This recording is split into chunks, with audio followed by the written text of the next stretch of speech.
new dating app that is going to compete with Tinder. It's known as Mingleton, and it is supposed to help you find someone to connect with at a specific venue that you're visiting. So with Tinder, it uses GPS in order to locate people within a certain proximity. That way you can make sure that you can hook up with someone that's nearby. But with Mingleton, it ensures that you meet someone or you match with someone who's in the exact room that you're in, because it's really, really difficult to just approach someone who's in the same room. Just look around quickly and figure out whether or not you want to talk to someone. But it sounds interesting. New technology, who knows, it might be great. And you know, when people are not, obviously you're less ashamed, you're less embarrassed. Like if you get a little back and forth online, then it's like, okay, I'm going to walk up to you now. Yeah. You know. Yeah, it gives you, because just like Tinder, you know, you have to match. So you either swipe to the right or swipe to the left to determine whether or not you like someone. And if that person does the same thing and you guys both match, then you get to communicate on the app. And Mingleton is very similar in that regard. But instead of using GPS, it uses something else, other technology that is in an iPhone in order to locate people. So the app doesn't actually require venues to have something known as iBeacon or Bluetooth Low Energy BLE devices installed in order for this to work, to be clear, but rather leverages core Bluetooth and core location technology in the iPhone itself to help its users find one another out the real world.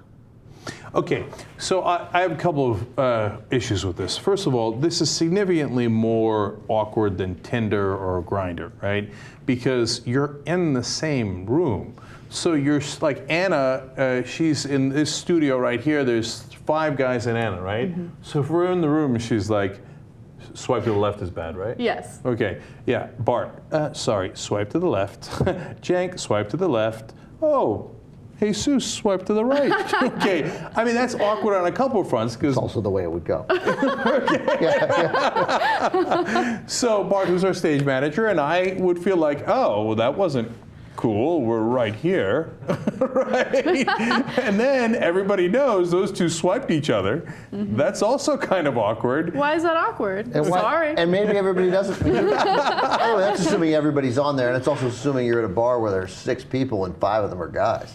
Like, yeah, no, I hear you. That sounds like a great bar. Yeah, it does, yeah. Wrong again, Bob. Okay, but I hear you, but sometimes it will be like that, right? Isn't it great that the idea that there would be a bar with only 5 guys in it, and all of a sudden, like a hot girl like Anna walks in, and then instead of like looking at her, all the guys just go get their phones. Yeah. Oh, this is a super hot girl here. Okay. I swiped to the right. I swiped to the right. Yeah, dude, we know you all swiped to the right. We all know that. Okay. So now, in some ways, that leads to like this uber dorkiness where we're all at a bar and we're instead of looking at each other's eyes, we're all like, right?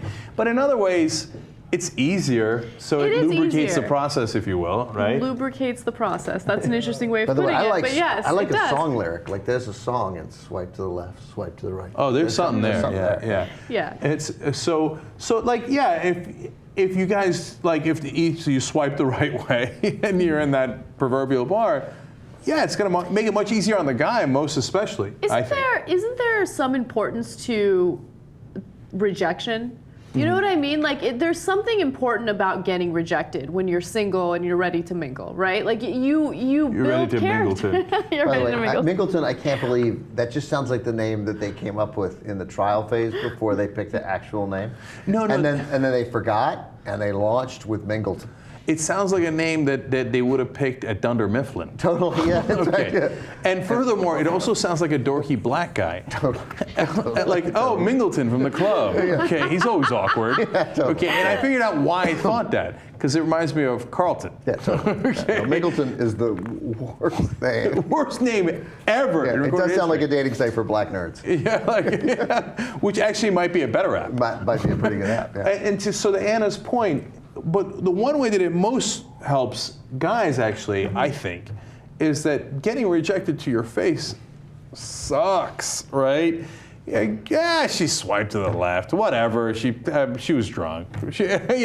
Or what? It's not. It doesn't hurt that much. Yeah. Because a lot of people swipe to the left. You see what I'm saying? I think all these things are best for women. I think that these things provide women with the cover that they need to avoid the shame that they feel for wanting the same things that everybody else wants. Oh. Oh, interesting. And Okay. I think Tinder does that too. Is that like you can go out, you can meet a guy, you can sleep with him or not sleep with him, whatever. You don't have to tell your friends. You don't have to, and you don't have to at the party, at the club. You don't have to throwing yourself you euphemistically throwing yourself at guys. And Right. Nobody's going to talk about you.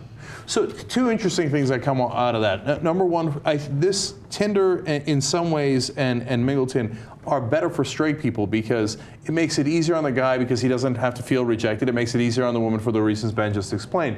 But for gay guys, I think if you're at a club, they've already got it worked out. Like okay, we're going to look around and we've been through this. They're guys, right? Yeah, but Grindr still works for that. No, but the reason Grindr is great as opposed to Mingleton is because you don't know who's gay when you're out in public, and it could be Bob or it could be Steve, and it could be down the street. Right, but if you're at a gay bar, you're presuming. If you're at a gay bar, you already know, and you just ask one another. People have been doing that for time immemorial. It's true, but there's still guys, and it's still, yes, I agree with you. It's better this one caters to straight more than gay, but as always, gay guys are just as embarrassed as regular guys, I think, or they may get over it sooner because they're with other guys, but. Yeah.